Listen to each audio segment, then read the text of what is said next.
কোনো ব্যক্তি যদি গরু কুরবানি দেয় 7 বন্টনে বা 7 ভাগে, মনে করেন 1,20,000 একটা গরুর মূল্য, এরপরে 7 জন যদি বন্টন করা হয়, তাহলে যেই টাকা হয় মানে 6 জনের অর্থ যদি হালাল হয়, একজনের অর্থের ভিতরে সামান্য একটা সমস্যা আছে, আরাম আছে, তাহলে একজনের অর্থের ভিতরে সামান্য হারাম থাকার কারণে 7 জনের কুরবানি বাতিল হয়ে যাবে।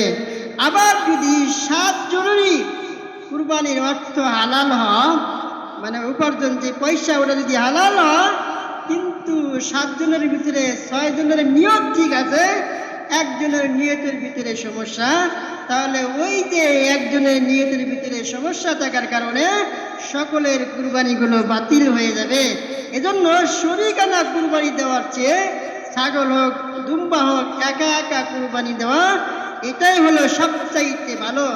আর যখন আমরা শরীকানা কুরবানি দিব, তখন আমরা এই জিনিসটা যাচাই করতে হবে যে সকলের অর্থ হালাল আছে কিনা, এরপরে সকলের নিয়ত শুদ্ধ আছে কিনা, এগুলো যাচাই বাছাই করার পরে এরপরেই আমরা শরীকানায় কুরবানি করার চেষ্টা করব। অন্যথায় যদি কারো নিয়তের ভিতরে অথবা কারো সম্পদের ভিতরে বিন্দু মাত্র সমস্যা থাকলে সকলের অর্থ বাতিল, কুরবানি বাতিল হয়ে যাবে।